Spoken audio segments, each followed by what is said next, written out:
주제는 항상 제가 철학 강연을 할 때마다 느낀 거지만 저는 시작을 이렇게 했어요. 실존주의를 얘기해줘야겠다. 그랬는데 실존주의를 얘기하려고 보면 무조건 그 이전 시대를 알아야 돼요. 그래서 그 이전 시대에 대한 내용의 절반의 시간을 할애할 거고, 그 다음에 나머지 절반을 실존주의 자체에 대해서 얘기를 드릴 건데, 당연히 너무 많기 때문에 실존주의의 시작점이 있어요. 그 실존주의의 시작을 연 사람이 키에르케고르라는 사람이 있거든요. 그래서 키르케고르라는 철학가만 얘기를 드릴 거고, 그 다음에 실존주의의 전체적인 특징이 뭔지, 어떤 배경에서 이게 탄생하게 된 건지 정도로만 얘기를 드릴 예정입니다. 이거는 제가 이번 강연을 위해서 읽은 책들과 이제 팟캐스트인데 공부를 많이 했어요. 이 강연을 위해서. 그래서 거의 한 3달 동안 이 3권의 책을 읽고, 다른 사람들은 이 실존주의에 대해서 어떻게 강연을 할지도 유튜브도 많이 찾아보고 팟캐스트도 들어보고 했는데 이 3개 다 추천해요. 읽어보니까 저도 많이 찾아보고 산 책인데, 이 강연이 혹시나 뭐 당연히 이 책을 다 커버하지 못해요. 뭐 10%도 커버 못할 거예요. 근데 개인적으로 이 책은 제가 이 토이스톨롱에서 강연할 때 진짜 철학 강연할 때마다 참고하는 책인데 되게 좋은 책인 것 같아요. 그러니까 여러 시대마다의 그 특징에 있는 철학가들이 잘 요약이 돼 있는데, 저 개인적으로 철학 요약하는 집들은 안 좋아하거든요. 너무 요약이 돼 있어서. 근데 이 책은 딱 그 되게 적절하게 소개가 잘 돼 있어서 추천을 하고, 그다음 이 책은 이 책은 저거 실제로 대학교에서 교재로 쓰는 책이에요. 그래서 캠브리지 대학에서 실존주의 인트로덕션으로 쓰는 교재라고 해가지고 읽어봤는데 좋아요. 어렵고 되게 어렵기 때문에.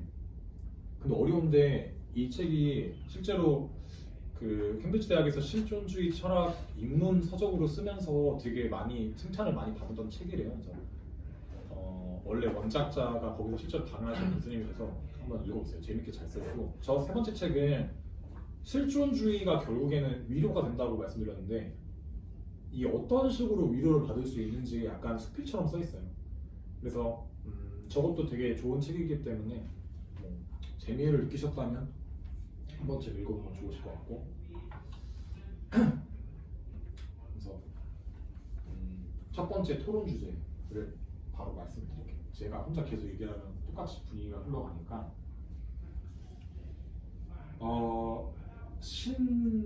교회나 뭐 불교나 다니시는 분들 혹시 있으신가요?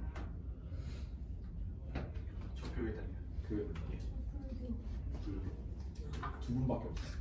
다 무신론자. 상관없이 신을 믿을 수도 있잖아요. 그러면 근데 신을 믿는다. 종교와 상관없이 그런 분들은 있어요. 믿는다.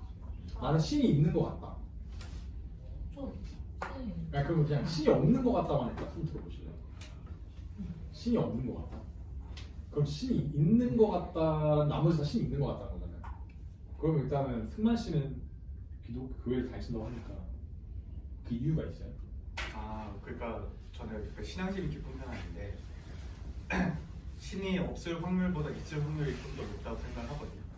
그러니까 아직 인간의 지식이 그 신의 존재를 그 존재가 없다는 걸 밝히기에는 너무 한정적이기 때문에, 그러니까 지구만 보면은 인간이 모두 다 할 수 있는 것처럼 보이는데 우주까지 연결시키면은 물리학 같은 거 보면은 정말 인간의 지식은 정말 세 발의 피라고 느껴질 정도로 그냥 인간이 그 알고 있는 게 작다고 생각하거든요. 그래서 아직 우리의 지식으로는 신이 있냐 없냐 베팅을 하라고 하면은 있을 확률이 더 높다, 약간 이렇게 베팅을 할 것 같아요. 그럼 그냥 약간 그냥 확률적으로만 생각하시는 거예요? 이게 거의 뭐 불가지론에 가까운데, 그러니까 없는 것보다 있을 확률이 높으니까 있을 확률이 더 있는 것 같고. 네. 그러니까 지금 뭐 가장 그러니까 창조의 개념으로 생각하면 지금 인간이 가장 추측할 수 있는 이론이 빅뱅 이론이잖아요. 점 하나에서 시작했다. 그럼 그 점은 어떻게 시작했냐, 막 이렇게 막 해서 논리를 만드는데, 사실 창조에 대해서는 아무도 모르잖아요. 근데 정말 창조주가 있을 수도 있고 없을 수도 있는데, 정말 어떻게 탄생했는지 그거는 아직 인간이 밝힐 수 없기 때문에 없다고는 확실히 없다고 아무도 못할 것 같다는 생각이 들거든요. 물리학 전공자로서 어떻게 생각하시나요? 저는 신을 믿는 신이라는 존재가 있을 거라고 믿는 사람이고 사실 좀 비슷한 맥락인데 그 대신 아셔야 되는 게 저희가 흔히 신 하면은 되게 전지전능하고 뭔가 절대자 같고 뭔가 다 할 수 있는 그런 이게 참 저는 개인적으로는 이제 크리스찬이라는 종교가 되게 굉장히 모든 걸 많이 망쳐놨다라고 생각을 하는 이유 중 하나가 그 유일신 그리고 절대적인 신에 대한 그 개념이라고 저는 생각을 하거든요. 제가 생각하는 신은 사실 그런 건 아니에요. 오히려 그리스 로마 신화에 나오는 그런 신 아니면은 되게 추상적인 그냥 이 세상의 시작점. 근데 그 신이 굳이 뭘 하진 않아. 그냥 그 신이 있었기에 이 세상이 시작된. 근데 어떤 그런 존재가 있어. 아까 빅뱅이로 말씀해 주셨는데 실제로 물리학 공부를 하면서도 그런 생각 되게 많이 해요. 그 분명히 빅뱅 이론까지는 어떻게든 막 계산을 하고 뭘 하고 뭐 그래서 우리는 태초에 뭔가 점으로 시작이 되었을 거야라는 걸 하지만 그 점에서 어떻게 이 많은 원자들이 태어났을 그 파생들이 약간 나오게 됐으며 약간 그러면 그 점의 시작은 무엇이냐? 그 점은 무엇이 그 점을 있게 했는가에 대해서는 사실 그 누구도 아직 답을 내놓지 못하거든요. 그래서 그냥 그런 맥락에서 그런 점을 있게 한 어떤 무언가가 있었겠다. 그게 존재일지도 사실 잘 모르겠어요. 어떤 무언가 something. 무언가 있어. 네, something. 그러니까 그게 일종의 신이 아닐까. 그래 그게 있었기에 이제 우주가 있고 지구가 있고 성이 있는 거. 근데 제가 믿는 신은 약간 그런 진짜 인간을 창조하고 약간 이런 그런 모습의 신이 아니에요.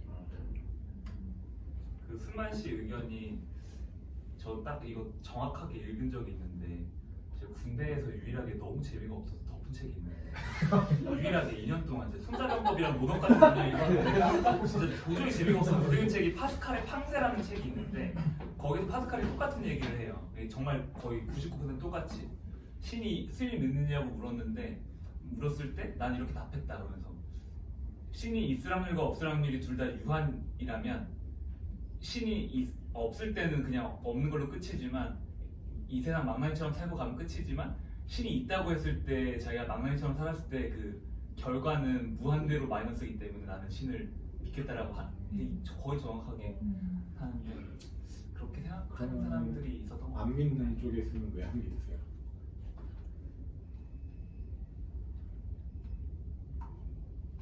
뭐 이유가 없어요?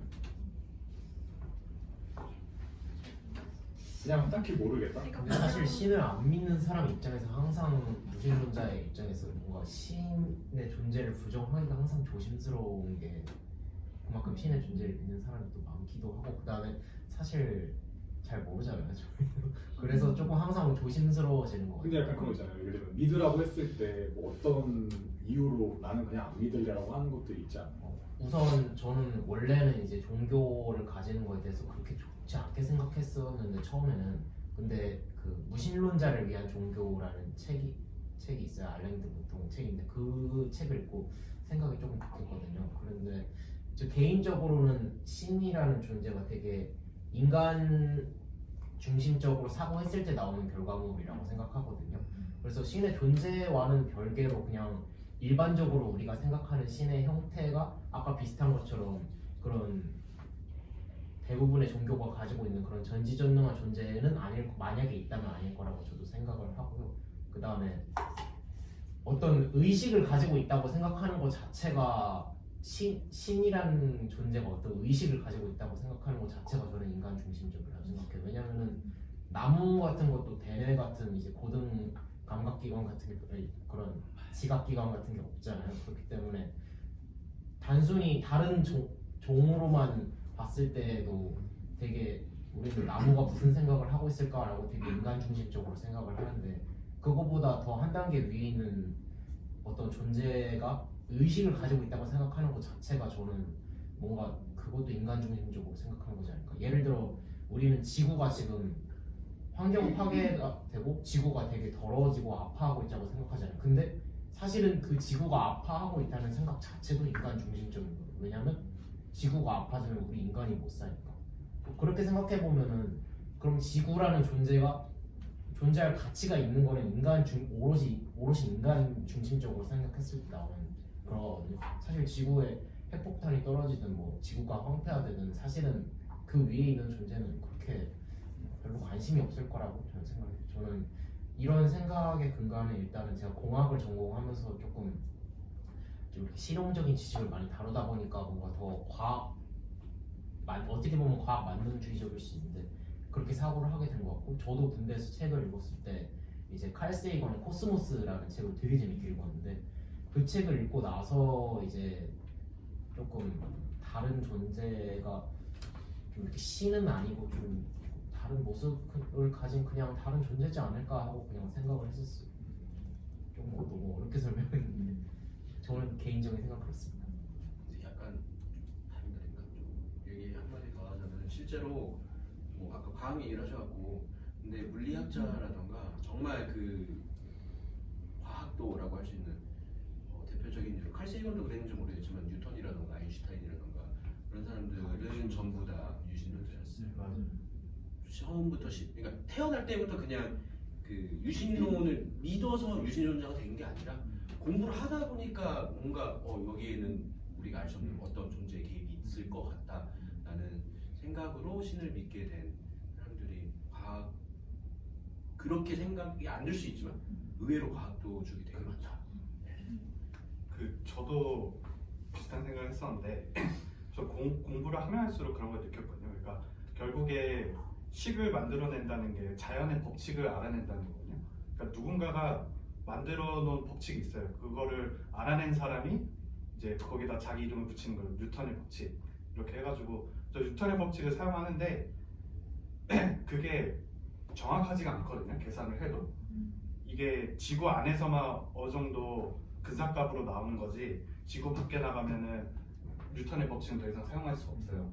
네. 그래서 결국에 그냥 지금 나온 이론들도 다 그냥 인간들이 자연의 법칙을 최대한 알아내려고 한 거거든요. 근데 결국에 자연의 법칙이 뭔가 셋업이 돼 있어요. 네. 누군가가 막 딱 이렇게 식으로 만들어 놓은 느낌? 그거를 그냥 인간이 이제 연구해서 알아내고 근사값을 구하고 약간 이런 느낌을 저도 많이 받아가지고 정말 뭐 존재가 있을 수도 있겠구나. 저는 신 얘기를 이런 신 얘기를 할 때 과학 이야기를 하는 게 되게 좀 새로운 그 시각이라는 생각이 드는데, 전 신을 생각을 하면 그 신 안 저는 그냥 그런 운명 같은 걸 믿는 편인데 신 안 믿는 분들한테 되게 궁금한 게 뭔가 저는 이런 말 되게 많이 해요. 그러니까 저 사람 나중에 어떻게 저 죄를 다 갚으려고 아니면 저 벌을 어떻게 다 받으려고 전 진짜 그렇게 생각을 하거든요.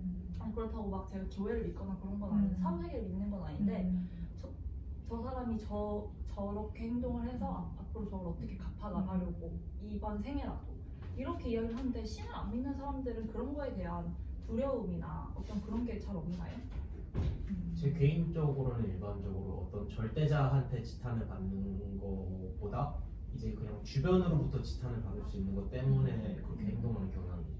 그러니까 막 말하는 것처럼 진짜 그런 생각 한 번도 해본 적 없어요. 제가 무슨 일을 했을 때 이게 나중에 내가 죽어서 이거에 대해서 어떻게 어떤 피드백을 받나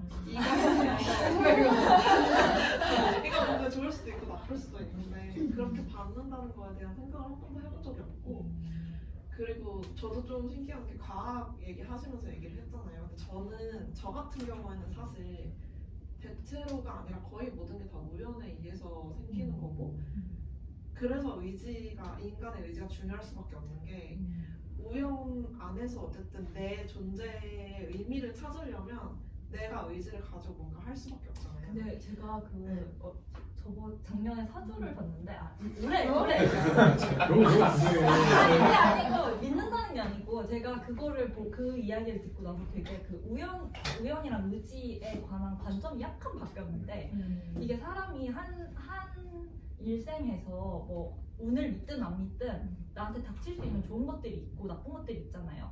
이게 있는 것 자체가 이제 그걸 믿는 걸 수도 있는데 그 자기가 의지가 강하면 내 이렇게 총양 중에 그걸 끌어다 쓰는 거래요.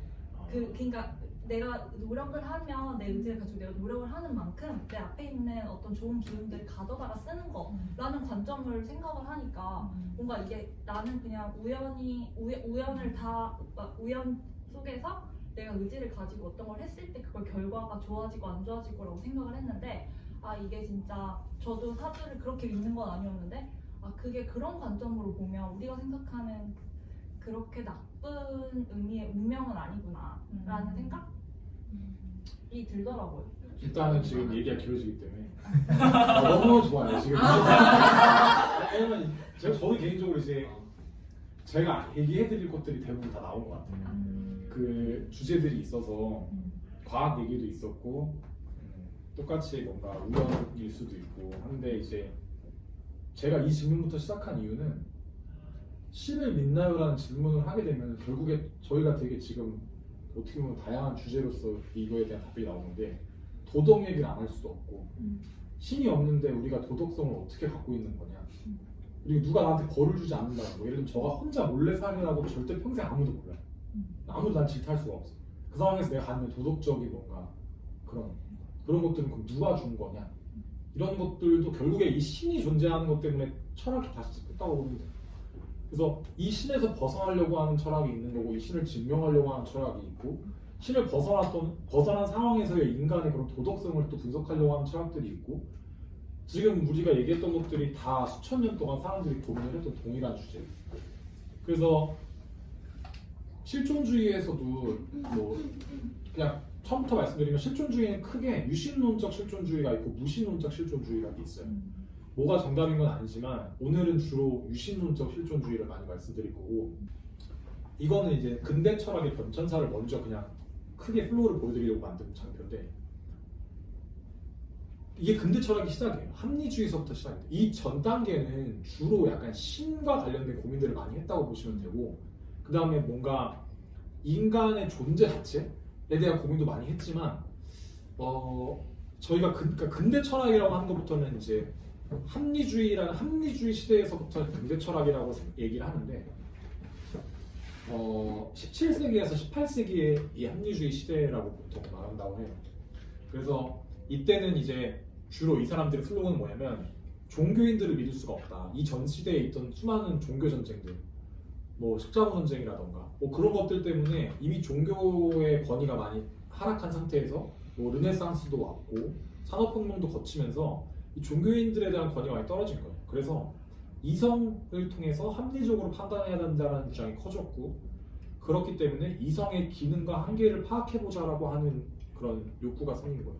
그러니까 이 시대가 주로 우리가 말하는 과학 발전 시대라고 보시면 돼요. 그래서 인간 이성에 대한 엄청난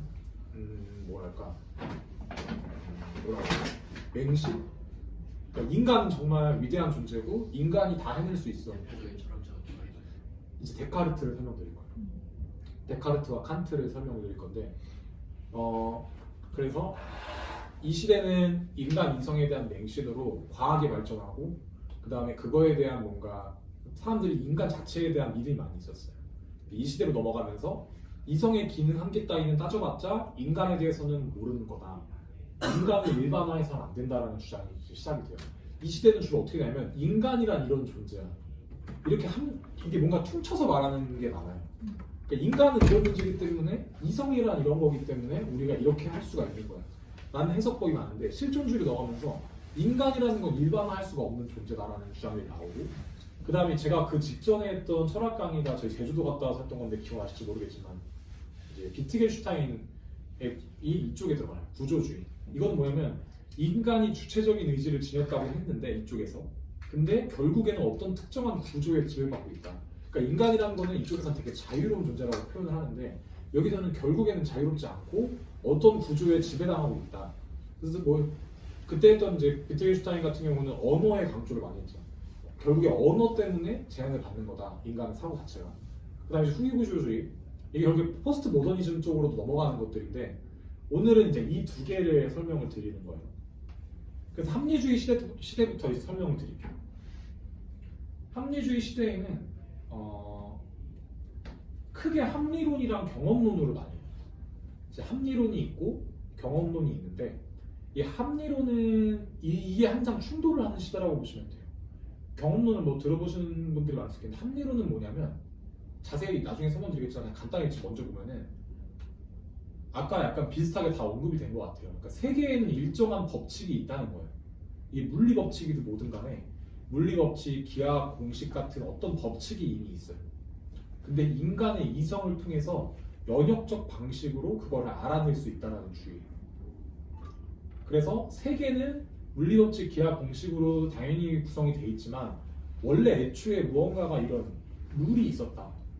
인간의 이성을 통해서 그거를 해석해 올 수 있는 게 합리론의 입장이고 경험론은 뭐냐면 처음에 이런 게 없다. 처음부터 정해진 룰은 없고 우리의 경험이 누적이 돼서 그게 이제 뭐 뜨거움, 딱딱함, 고통 이런 수많은 경험들이 하나로 모여서 물리법칙과 기하 공식을 그 안에서 끄집어낸다.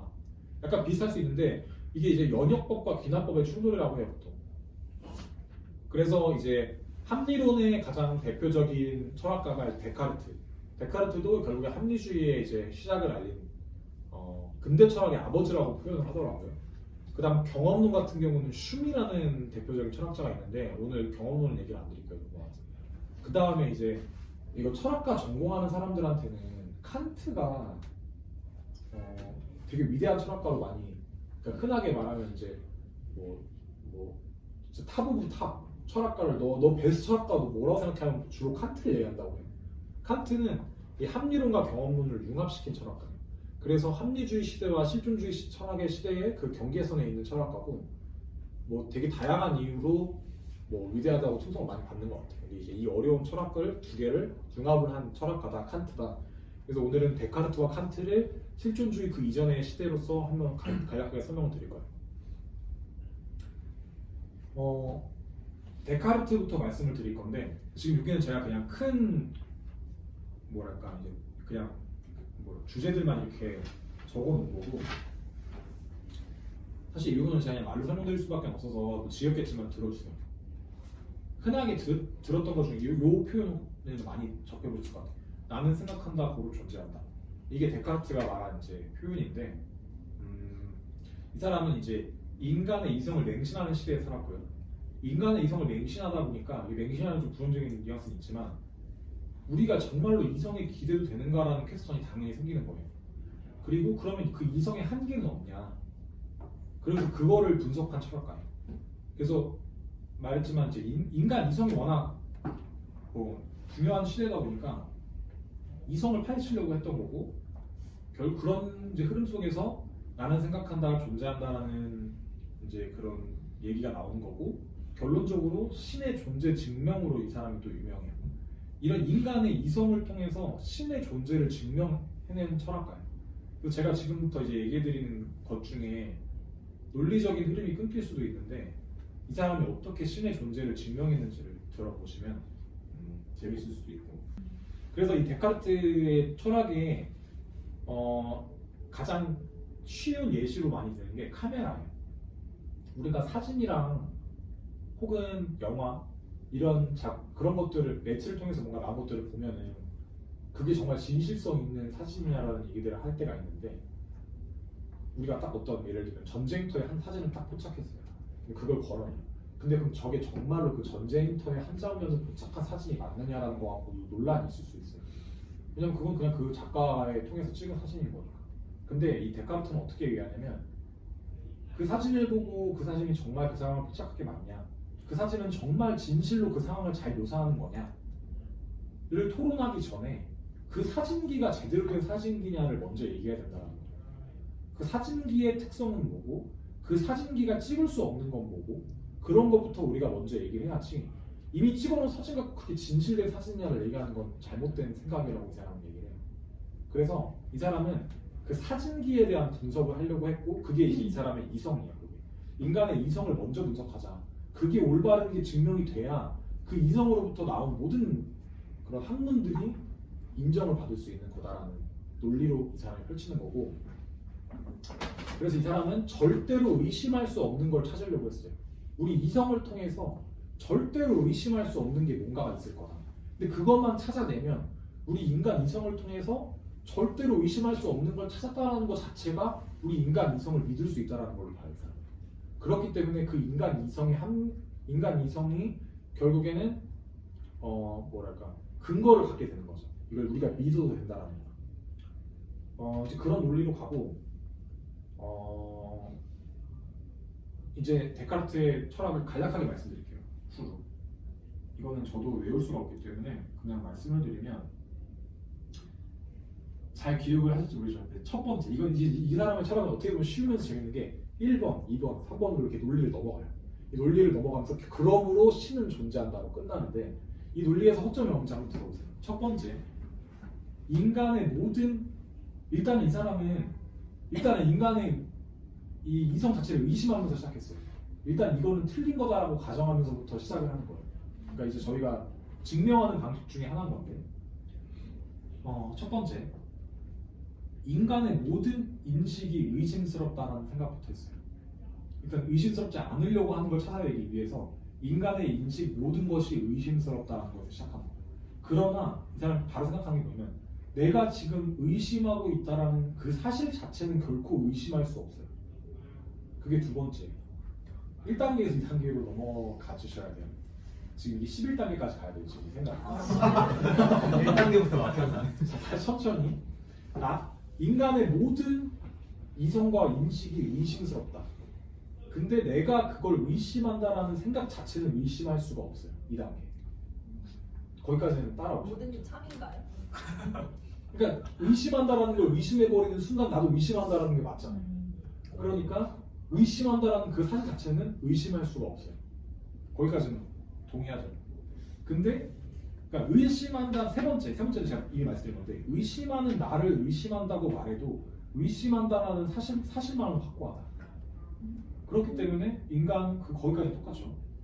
그래서 이 세 번째 그 논리적인 단계만으로도 이 사람은 의심하는 나, 결국에 이게 생각하는 나라고 해요. 이 사람은 이 생각하는 나는 존재한다라는 절대 진리에 도달했어요. 거기서 사실 이 사람 철학은 끝나요. 인간의 인식은 존재한다라는 걸 증명한 거예요. 의심하는 걸 의심할 수 없는 생각만으로. 그 다음에 이제 더 들어가요. 그렇지만 이 논리만으로 인간의 인식이 옳다라고 주장하기는 어려워요.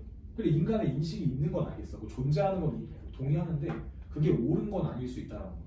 근데 이제 데카르트가 인간 인식의 정당성을 증명하고 그 정당성을 통해서 모든 학문들 우리가 만들어낸 뭐 경영학, 뭐 과학, 심리학 모든 학문들의 정당성을 증명하는 게 이 사람의 목표였어요. 그렇기 때문에 더 이 사색이 이어져요. 어떻게 이어져요? 네 번째, 그러므로 생각하는 나는 확실히 존재한다.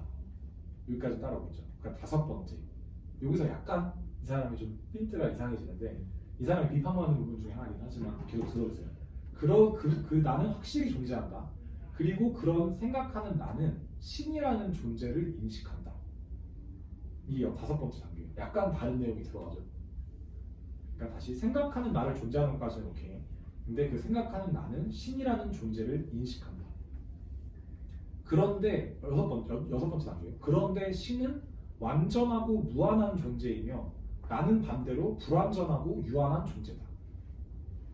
거기까지는 따라오세요. 신은 뭔가 무한한 존재예요. 가능성이 있고 무한 속에 사는 존재처럼 우리가 인식을 하죠. 근데 우리 인간은 유한한 존재예요. 불안하고. 그런데 이 사람 말은 여섯 번째 단계가 그런 유한한 존재인 내가 무한한 존재인 신을 인식한다는 건 불가능하다. 그게 여섯 번째. 일곱 번째. 따라서 신이라는 개념은 내가 생각해낸 것이 아니라 나의 외부에서 주어진 것이다. 여덟 번째. 그러므로 신은 존재한다. 이렇게 끝나요. 다시 빠르게 할게요. 생각하는 나까지부터. 생각하는 나는 확실히 존재해요. 다섯 번째. 그리고 그런 나는 신이라는 존재를 인식한다. 여섯 번째. 그런데 신은 완전하고 무한한 존재이며 나는 불완전하고 유한한 존재다. 그런 내가 신을 인식한다는 건 불가능하다. 일곱 번째. 따라서 신이라는 개념은 내가 생각해낸 것이 아니라 나의 외부에서 주어진 것이다. 그러므로 신은 존재한다. 이게 데카르트에서 되게 유명한 신의 존재 증명이라고 해요. 핵심은 이거예요. 작은 존재는 큰 존재를 알 수가 없어요. 우리가 벤 다이어그램 생각해보면은 이 안에 있는 존재가 외부 존재를 알 수가 없는 거예요. 외부 존재는 안의 존재를 알 수 있지. 그런데도 이렇게 작은 존재가 큰 존재를 어떻게 알고 있냐? 그거는 큰 존재가 어딘가에 존재하면서 자신의 존재를 작은 자에게 가르쳐 주었기 때문이다. 그래서 9번째. 그래서 신은 확실히 존재한다. 그 다음 10번째로 넘어가요. 신이 확실히 존재함으로 세상은 대충 만들어지지 않고 정확하고 합리적으로 만들어졌다. 11번째. 따라서 인간이 명석한 상태에서, 그러니까 이거는 이제 이성을 발휘하는 상태라고 하는데, 이성을 발휘하는 상태에서 인식하는 모든 것은 확실히 옳다. 라는 주장으로 끝나요.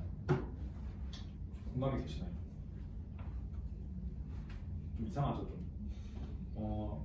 이상한 부분도 있어요. 이 사람의 정답은 아니고 이 사람의 논리 독점이 있기 때문에 비판을 많이 받기도 하고. 근데 이제 제가 두 번째 토론거리를 말씀드릴게요. 신이라는 존재로 이거를 대입시켜서 조금 불편할 수 있는데, 우리가 신이라는 걸 빼고 실제로 철학 논쟁할 때 이렇게 많이 한다고 해요. 신을 빼고 무한의 개념으로 바꿔서 대입을 하면 이렇게 되는 거예요. 우리는 유한한 존재예요. 그거는 누구나 동의할 거예요. 근데 인간이 언젠가부터 무한을 인식해요. 영원을 인식하고 무한을 인식하는데, 그거는 인간만의 특징이라고 하거든요. 아무도 그러니까 동물이, 그건 알 수 없지만 흔하게 인간만이 무한함을 인식하는 존재라고 해요. 근데 어떻게 우리가 무한함을 인식할 수 있고, 이게 정말로 유한한 생각 속에서 무한함을 생각하는 거는 그게 불가능할 걸까? 라는 토론거리가 있어요. 근데 이제 이후에 어떻게 하냐면은 경험론이 등장을 해요. 경험론은 아까 앞서 간략하게 말씀드린 것처럼 이 신을 띄우는 걸 비판해요. 대표적인 철자 슝인데, 신을 인식하는 게 신의 존재가 증명이 되는 거랑은 다르다. 신은 인간의 경험의 산물일 뿐이고, 인간의 인식의 옳고 그름 또한 인간의 경험이 쌓여 만들어진 기준에 의해 판단된다. 이게 이제 결국에 경험론이에요. 경험이 쌓여서 우리가 그냥 룰을 만든 거다. 근데 이것도 역시나 비판을 받는데 이 부분을 생략을 하고, 이제 넘어가서 칸트. 오늘 칸트랑 이 뒤에 이제 실존주의 철학은 키르케고르만 설명을 드릴 거니까 지금 거의 중반을 지나고 있다고 보시면 돼요. 칸트는 좀 어려워요. 경험론과 합리론을 융합시켰다고 말씀을 드렸는데, 여기서 보면은 이것만 봐도 좀 이해가 안 됐었는데, 이 사람은 변환장치라는 게 있다고 봤어요. 이걸 정신으로 본 거예요. 그래서 이 원래 진짜 세계가 있어요. 우리가 알 수도 없고 우리가 접할 수도 없고 상상할 수도 없는 어떠한 세계가 있는데, 우리의 정신이 이거를 해독을 해요. 그래서 그 해독을 해서 우리 정신을 통해서 나온 게 공식, 이런 것들, 법칙 이런 게 있고, 그런 법칙을 정신을 통해 변화한 것들을 통해 경험을 하면서 이것들이 결국에 이렇게 이론으로 구축이 된다. 그래서 이 경험론과 그 합리론을 융합한 이쪽 부분은 경험이 이렇게 통해서 온 게 경험론의 원래 주장이었는데, 이 경험이 결국엔 어디서 온 거냐를 한 번 더 본 거예요. 이 경험이라는 거는 진짜로 원래 어떤 아무도, 그러니까 누구나 공감할 수 있는 원래의 법칙이 있어. 그거를 그냥 해독하는 것 뿐이야. 해독하고 나서 각자의 경험에 따라 다르게 이론을 정립할 뿐이야라는 걸로 융합을 하게 돼요. 그래서 이 변환장치를 세계를 경험 가능한 형식, 시공간으로 변화하는 인류 공통의 장치라고 봐요. 조금 어려운데 이게 시간이 좀 길어지니까 자세한 거는 생략을 하고 그냥 예시로만 말씀을 드릴게요. DVD를 예시를 드는데, 제가 읽었던 책에서 우리가 DVD를 보면은 저도 당연히 현미경으로 확대해보진 않았지만 거기에 이렇게 요철이 엄청 많다고, 디스크 자체가 요철이 엄청 많은데, 그거를 이제 컴퓨터가 돌리면서 레이저가 그걸 읽고 거기에 대한 영상이 나오는 거잖아요. 근데 이제 이 사람이 말하는 거는 DVD가 실제로 이 세계라는 거 예시를 들잖아요. 근데 우리가 이 DVD를 재생했을 때 예를 들면 어떤 영화가 나와요. 근데 그럼 그 DVD의 원래는 영화야? 라고 할 수 없는 거예요. 왜냐면 DVD는 그냥 철판일 뿐이에요. 이렇게 막 까끌까끌하게 만들어진 철판일 뿐이기 때문에 그 DVD의 본질을 얘기할 수가 없어요. 우리가 영화라고 할 수가 없는 거예요. 그렇기 때문에 그거는 변환장치, 그거를 컴퓨터 같은 거를 통해서 변환이 되고 실제로 존재하는 어떤 무언가가 그거를 통해서 사람마다 보는 경험이 다 달라져요. 그래서 그거에 따라서 다른 이론들이 나온다. 이런 식으로 진짜 간략하게 요약을 드리면 이런 식으로 이제 융합을 했다는 거고, 그래서 새로운 철학을 탄생시켰고, 문제는 뭐냐면 이제 이 사람 결론만 말씀드리면은 이제 이 사람이 이 철학을 시작한 이유가 있어요. 경험론에 의하면 모든 사람의 경험이 다르기 때문에 거기에서 나온 개념도 다르고, 그러므로 인류 전체가 공유할 수 있는 개념이 존재하지 않는다고 해요. 경험론에서 그냥 경험일 뿐이기 때문에 다 다르게 볼 수도 있는 거다. 어떻게 보면 좀 허무주의로 빠져요, 경험이. 근데 이 사람은 그럼에도 불구하고 실제로 우리끼리 공유하는 무언가가 있지 않냐, 경험과 무관하게 누구나 옳다고 생각하는 무언가가 있지 않냐라는 거예요. 그게 뭔지 저도 모르겠지만 뭐 그냥 상상하는 뭔가의 개념이 있을 것 같아요. 누구나 공감할 수 있는 거라든가 그런 게 있기 때문에 경험론으로는 한계가 있다는 거라서 결국에 학문론을 또 이 사람이 붙인 거예요. 그리고 예시를 다시 한번 말씀드리면 DVD를 컴퓨터에 넣고 재생하는 경우에 DVD 자체에는 의미가 없어요. 그것을 해석하게 하는 변환장치에 의해 영상화되며, 만약 다른 변환장치를 가지고 있는 존재가 있다면 그 해석 자체도 의미가 없다. 누가 옳고 그르고의 문제가 아니며 실제로 그것은 DVD의 실제 모습과도 다르다. 그렇기 때문에 우리가 얘기하는 이론들, 과학이라든가 뭐 무슨 여러 가지 학문들이 전부 다 인간만의 진리라는 거예요. 그러니까 인간 세상에서만 통용할 수 있는 진리지, 이 다른 변환 장치를 가지고 있는 존재와 우리가 대면하면 이건 다 쓸모없는 이론이다. 그렇기 때문에 이 사람은 인간 이성을 비판을 해요.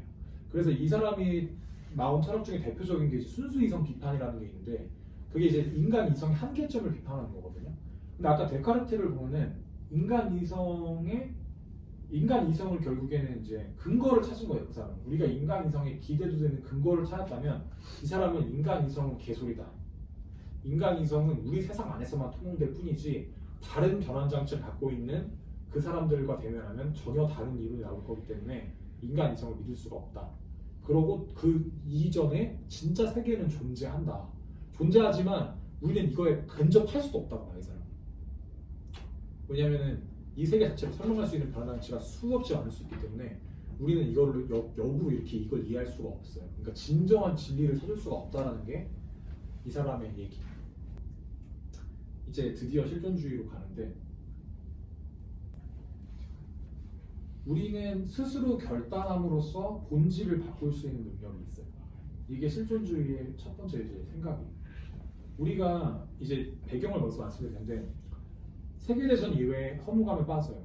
그래서 인간 존재에 대한 인간 이성을 보편화하는 판단하는 이런 반감이 커지고요.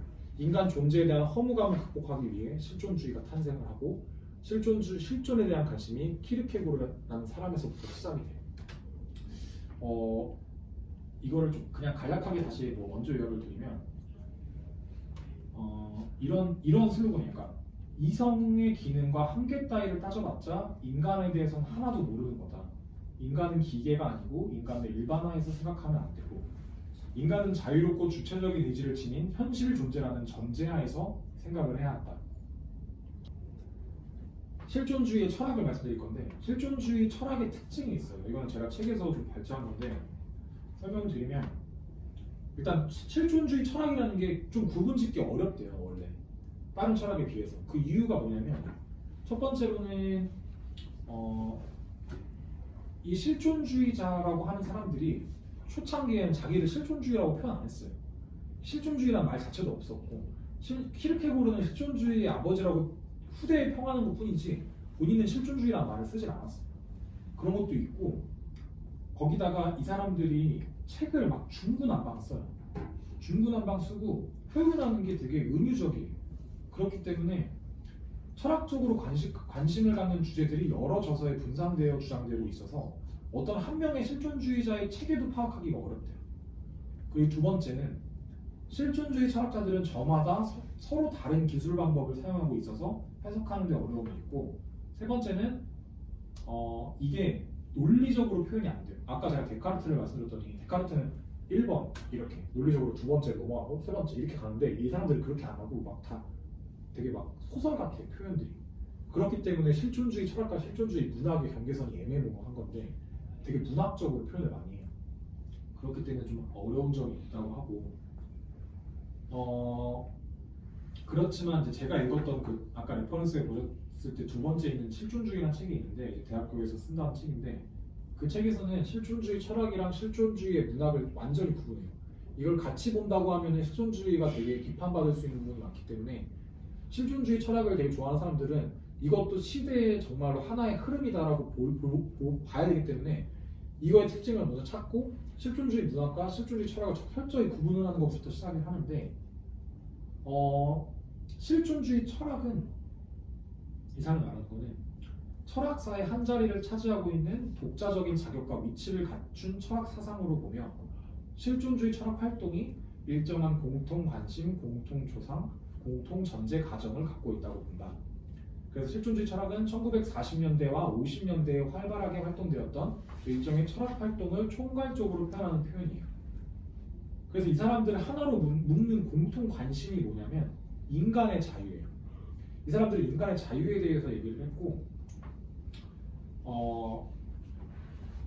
이제 이 사람들 말하는 거는 자유 의지를 되게 중요하게 보는데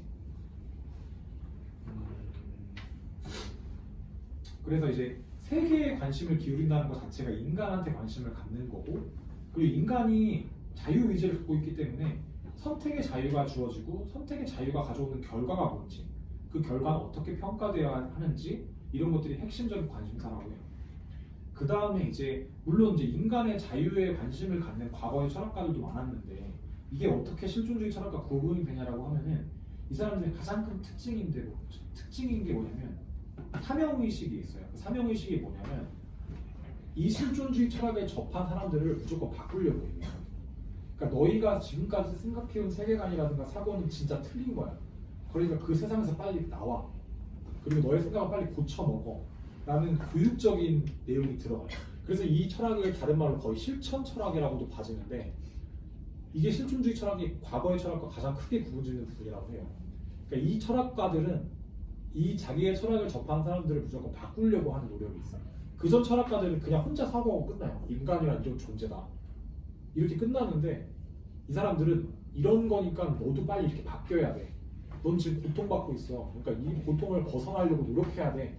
이렇게 하면 벗어날 수 있어라는 자꾸 그런 식으로 주의를 시키고 너가 움직여야 돼라는 실천 철학을 강조하게 돼요. 이게 가장 큰 실존주의의 철학의 특징이고 이제 실존주의 철학의 시작 키르케고르에 대해서 이제 PT는 끝났어요. 이게 마지막 장이고 키르케고르에 대해서 설명하기 전에 이 사람이 어떻게 살았는지부터 말씀드릴게요. 이 사람의 삶을 간략하게 요약드리면 쭉 들어보세요. 1813년 덴마크에서 태어난 사람이고요. 되게 부유한 상인의 아들로 태어났어요. 7번째 아들이에요. 근데 이 아버지가 독실한 종교인 크리스찬이었고 근데 아내가 자식을 못 낳았어요. 7번째 자녀인데 첫째 이제 정부인은 자식을 못 낳은 거예요. 그리고 일찍 세상을 떠나요.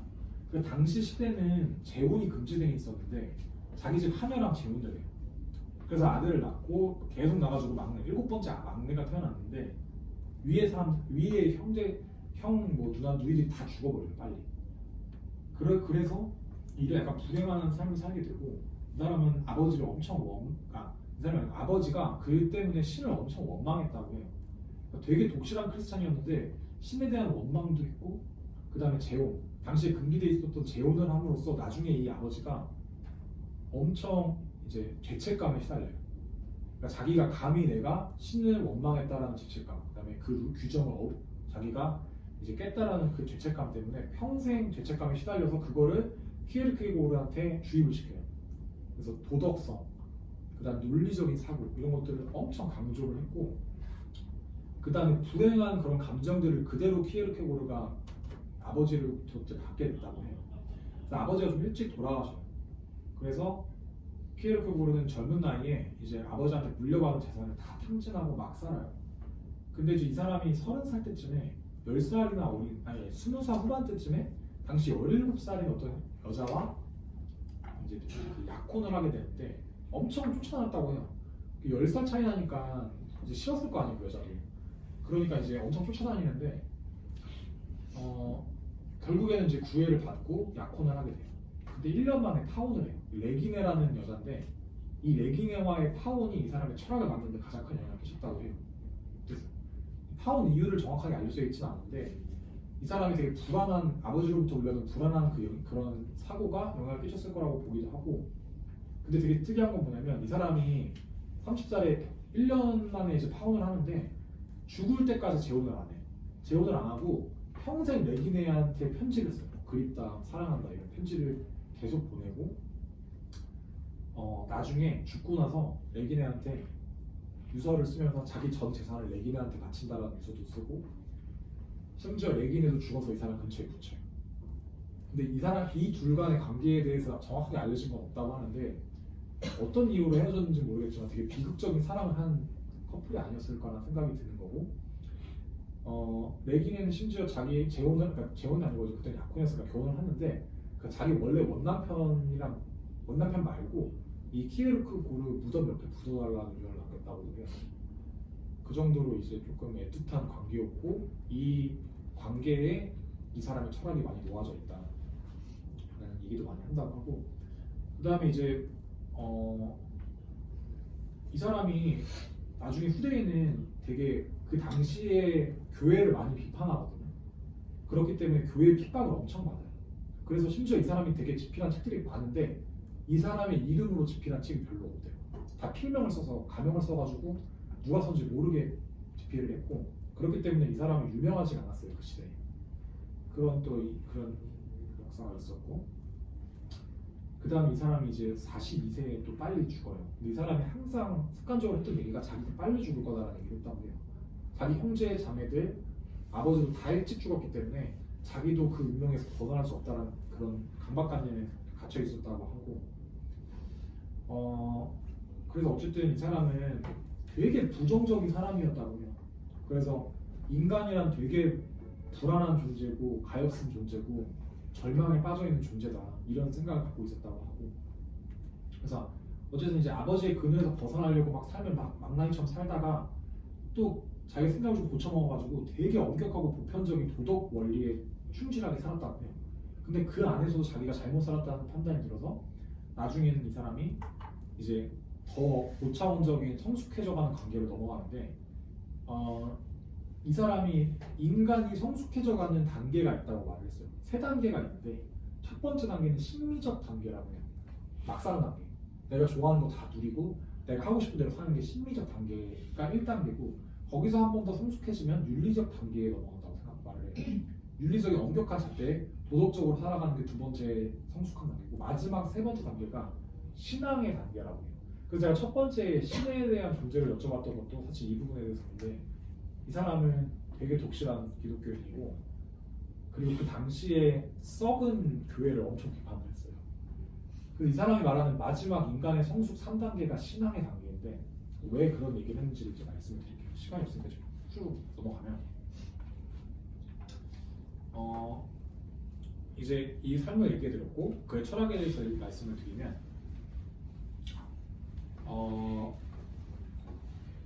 이 사람이 가장 깔려고 했던 게 객관성이에요. 그래서 이 사람의 시작의 철학은 어디서 나오냐면 객관성과 주관성의 대립에서 나오는데, 이 사람이 이제 비판하려고 했던 이성, 그 이성이 전부 객관성인 거잖아요. 객관적으로 이렇게 생각하는 거. 객관성을 엄청 깔려고 노력을 했고, 모든 객관적인 판단을 전부 다 모든 사람들은 앞서 말했던 것처럼 실존주의 철학은 교훈적인 게 있는 거야. 이렇게 바뀌어야 된다는 게 그걸 생각하고 들으셔야 돼요. 객관성이라는 게 다 비판했고, 이 사람은 우리가 모두 다 주체적 인식을 해야 된다고 말했어요. 그래서 앞서 말했던 것처럼 직업, 나를 표현할 때 내가 직업을 얘기하는 거, 나를 표현할 때 내가 나이를 얘기하는 거, 어디 사는지 얘기하는 거 전부 다 객관성이 포함돼요. 나를 진짜 나의 주체적인 걸 표현할 수 있는 표현이 아니기 때문에, 예로 들자면 그런 거고, 조금 더 구체적으로 말씀을 드리면, 무엇보다 먼저 사람들을 해방시키고자 했던 환상은 객관성이라는 환상이다. 객관성은 사람들의 생각을 현실적으로 지배할 뿐만 아니라 실제로 문명과 진보의 지표로 가장 환영하기 쉬운 환상이었다. 그래서 그는 우리가 주체성을 확립하는 능력을 상실했다고 강조하였고 또 철학의 임무는 우리의 주체성을 다시 찾아 확립하도록 해주는 것이라고 주장을 했다고 해요.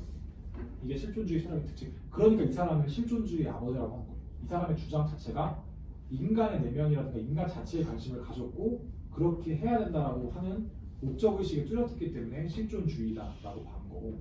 그럼 객관성이란 뭐냐? 우리가 이겨내야 될 객관성이라는 게 뭐냐면 행동과 사고 둘 다를 결정하는 규칙을 받아들이는 습관에서 나타난다고 해요. 역사를 예로 들자면 역사를 진실과 허위로 딱 잘라 구별해서 말한다거나 그런 건 전부 객관적인 역사의 태도라고 하고 도덕 선생이 어떤 학생들한테 가르칠 때 이건 도덕적인 거야, 이건 비도덕적인 거야 라고 가르치는 그런 교육들 이런 게 전부 객관성으로 변질된 학문이라고 판단을 해요. 그래서 이건 제가 공감한 건데 객관적인 성향이야말로 모든 사람을 먼저 관찰자로 만든 다음에 그 성향 속에서 모든 사람을 거의 유령 같은 존재라 할 수 있을 만큼 객관적 관찰자로 바꾸려고 한다. 이 부분은 저는 되게 생각이 많아진 부분인데 저희가 꿈을 갖는다던가 내년에 나 이 목표를 세울 거야. 나 이거 내년에 이거 꼭 이뤄야지라는 것 자체가 엄밀하게 보면은 우리를 다 객관화하는 거라고 생각이 들거든요. 그러니까 저를 이렇게 만들어 놓고 이렇게 한 발 물러나서 장영호 너 내년에 이렇게 존재가 돼야 돼. 더 잘 살려면 이런 걸 너가 해내야 돼라고 보는 거예요. 그 자체가 저는 이미 객관성에 빠져 있다는 생각이 많이 들더라고요. 그래서 우리를 자꾸 객관화하는 습관이 됐다고 해요, 이 사람들은. 그래서 객관적인 관찰자로 우리 스스로를 바꾼다. 그래서 이 사람이 말하기에 성숙 2단계, 윤리적인 단계에 이르면은 개인의 윤리를 되게 강조하게 되는데 심지어 그 2단계에서조차 우리는 관찰자라고 해요. 그러니까 너 도덕적으로 살아야 돼. 너 지금 하고 있는 거 양심의 가치를 느껴야 돼. 이런 거 자체가 내 존재 자체를 나를 스스로 객관적으로 내가 관찰한다는 거예요. 그러니까 이 사람은 그 2단계도 결국에 궁극적으로는 좋지 않은 단계라고 해요. 도덕적으로 사는 것 자체를. 이 단계에서는 인간은 어쩔 수 없이 자신의 행동에 대해 내가 수행하고 있는 역할은 뭐지? 라던가 나는 어떻게 살아가고 있지? 나는 잘 살아가고 있는 건가? 라는 식의 질문을 하면서 관찰자적인 태도를 취한다. 이런 식으로 자기 삶의 자발성과 진정성이 상실된다 라고 해요. 그래서 그 사람이 가장 파괴하고 싶었던 거는 인과적으로 설명되어 있는 거라던가 우리가 객관적으로 판단하려고 한다던가 이런 거에 과학적 신화를 깨부수고 싶었다고 해요. 그렇지만 이 사람은 이 객관성을 버리는 게 엄청 어렵다고 말했어요. 우리가 자기를 어떤 집단이나 직업이나 종파와 동일시해서 그 집단이나 그거 종파의 생각을 마치 내 생각으로 여기고 그 종파의 표준을 마치 내 표준으로 받아들이기가 훨씬 쉽기 때문이다. 직업을 예로 들어보라고 했는데 사실 여기는 다 회사원이니까 조금 그게 약할 수 있지만 전문직 같은 경우는 좀 그런 게 강한 것 같거든요. 제가 봤을 때 의사, 변호사, 판사, 검사 이런 게 그 직업 윤리라든가 이런 게 많이 따지는 직업일수록 그 직업의 자체가 갖고 있는 그 규정이라든가 그거에 자기를 이렇게 녹여요. 그 직업에 빠져있는 사람들을. 그래서 사실 제가 생각했던 건 교사도 마찬가지인데 뭔가 어떤 사회적으로 임무가 부여받은 직업군일수록 약간 그런 경향이 있는 것 같아요. 제 개인적으로 생각에. 그 안에 있는 규정이 마치 내 규정인 것 마냥 받아들이고 나도 그렇게 살아야 된다는 것처럼 거기에 적응시키는 경향이 있는데 그러면은 개인은 제 자신을 통째로 잊어버린다고 해요. 이 사람은. 근데 이제 이 사람이 추구하는 거 반대로 주체적인 인식은 무엇이냐. 그 주체적인 인식이라는 거는 누구한테도 건네줄 수 없고 가르칠 수도 없는 인식이다.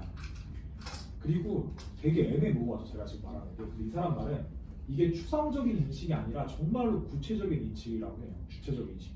왜냐하면 내 삶을 살아가는 개인적인 그런 구체적인 실제 상황과 반드시 연관되어 있기 때문에 그 객관적인 인식보다도 주체적인 인식은 더 구체적인 인식이다 라는 표현을 하고 그 다음에 이거는 좀 어려운 부분인데 아직도 저는 100% 이해가 안 돼요. 근데 이 주체적인 인식이 이 사람 말로는 기본적으로 역설을 가지고 있대요. 그러니까 말이 안 맞다는 거예요. 그러니까 우리가 주체적인 인식으로 가야 돼. 주체적인 인식으로 가야 되는데 이 주체적인 인식이 역설을 기본적으로 갖고 있어요. 그래서 저도 아무리 찾아도 뭐가 역설인 건지를 논리적으로 와닿진 않는데 제가 이해한 표현으로 하자면 앞서 말했던 거랑 비슷합니다. 우리는 유한한 존재예요. 우리는 유한한 존재이기 때문에 무한한 것을 추구하기가 어려워요. 근데 이 사람이 말하는 주체적인 인식의 역설은 제가 이해하건데 우리가 객관적인 인식 속에서 살아갈 때 나는 이런 사람이 돼야지 라고 하는 기본적인 게 있잖아요. 이거 누구나 갖고 있는 생각. 그 생각은 죽어서도 이룰 수가 없다고 봐요, 이 사람. 왜냐하면 그 자체가 무한한 생각이라고 하거든요. 나는 이런 사람이 돼야지라고 해서 이런 사람이 되면 또다시 이런 사람이 돼야지라는 게 생겨요. 이걸 이루어야지 않으면 또다시 이걸 이루어야지 않으면 그게 무한히 반복되는 사이클에 우리가 살아가고 있기 때문에 근데 그러면서 우리가 절망할 수밖에 없는 건 우리는 유한한 존재이기 때문에 우리가 기본적으로 갖고 있는 그 객관성의 그 성질 자체를 절대로 이룰 수가 없다고 봐요, 이 사람. 근데 그렇게 반대로 주체성으로 살아도 문제인 거예요. 주체적인 인식을 해도 절대로 그걸 이룰 수가 없는 거예요, 우리가. 그렇기 때문에 거기에 역설이 발생한다고 생각해요, 이 사람. 내가 주체적으로 경험하는 것은 한계인데 그러니까 이 사람은 주체적인 인식은 내 경험에서부터 우러나오는 정말 그런 상황에서부터 자기가 느꼈던 정말 구체적인 인식인데 우리 존재 자체가 유한한 존재이기 때문에 내가 추구하려는 것과 충돌이 되고 그걸 이겨내는 그 속에서 역설이 발생한다고. 그래서 이 사람이 말하는 게 그렇기 때문에 주체적인 인식은 신앙과 동일하다고 해요. 왜냐하면 신을 믿는 것 자체가 말이 안 되거든요. 논리적으로 신이 존재하나요? 나 신을 믿어요라는 것 자체가 앞뒤가 안 맞는 거예요. 그렇기 때문에 이 사람은 그 앞뒤가 안 맞는 역설 자체가 우리의 신앙과 동일하다라고 했고 신앙만이 우리에게 역설을 받아들이도록 납득시킬 수 있다. 왜냐하면 신앙은 지성적 태도가 아니라 정서적 태도이기 때문이다. 그래서 이제 시간이 없으니까 5분 안에 쭉 요약을 드리면 진실성, 그러니까 이 사람 진실된 삶을 되게 강조했는데 이 진실된 삶이 객관적인 방식으로 해석이 될 때는 우리는 언제나 객관적인 입장에 서서 우리 인식자가 관계를 맺는 그 대상의 진실성에만 초점을 맞춘다고. 그러니까 내가 뭐가 돼야지, 내가 뭘 가져야지, 내가 뭘 이뤄야지라고 할 때 그 이뤄야지라고 하는 대상만 우리가 생각한다는 거예요. 그게 정말 진실한가? 그건 진짜 올바른 건가? 그 대상만 본다는 건데 반면에 주체적인 방식으로 그걸 해석할 때는 우리는 그 대상이 중요한 게 아니라 그 대상과 맺는 관계에 관심을 초점을 맞춘다. 관계의 방식만 진실하다면 설령 그 대상이 진실하지 않더라도 그 상황 자체를 우리는 진실하게 받아들일 수 있다고 봐요. 그래서 기독교 신앙을 객관화하는 것은 곧바로 기독교 신앙을 하찮은 것으로 만들어버린다. 이는 오직 주체적으로만 깨달을 수 있을 뿐이다 라는 식으로 이제 하는데 누군가 절망에 빠졌을 때 우리는 가능성을 외쳐야 한다. 가능성만이 유일한 구원이다. 절망에 빠졌을 때 벗어날 수 있을 거라는 가능성을 믿어야 하고 이건 당연하다. 그렇다면 궁극의 가능성은 무엇이냐? 바로 종교이다. 신의 존재가 인간의 절망을 해소할 희망을 준다. 왜냐하면 신만이 합리성을 초월한 부조리한 존재이므로 우리 머릿속에 떠오르는 무한한 존재를 해결할 방법이 없다. 이성을 초월한 존재를 경외하는 마음, 즉 신앙심만이 우리에게 필요한 이유이다. 그래서 정말로 종교적인 사람은 진심으로 신을 갈구해야 한다. 자신의 내면을 잘 들여다보고 자신의 한계를 깨닫고 절망을 느껴야 한다. 그리고 그 절망을 해결할 수 있는 방법은 그렇게 무한한 존재를 받아들일 수 있는 우리 주체적 인식일 뿐이라고 해요. 그래서 이런 소리들을 했는데 이 사람이 장례식 때 길거리에서 죽어요. 교회를 비판하다가 너희 지금 교회는 형식적이야.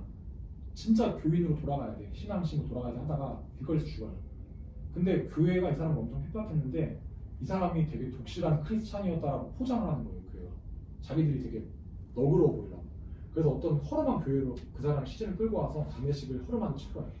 수많은 사람들이 길거리로 나와서 이 키에르케고르를 찾았다고 해요. 거기서부터 실존주의의 시대가 시작이 됐다고 하는데 사람들이 키에르케고르의 주장을 받아들이고 키에르케고르의 관을 만지려고 모든 사람들이 교회에 나왔다고 하고 그래서 이제 마무리 발언인데 혼자 하고 끝낼게요.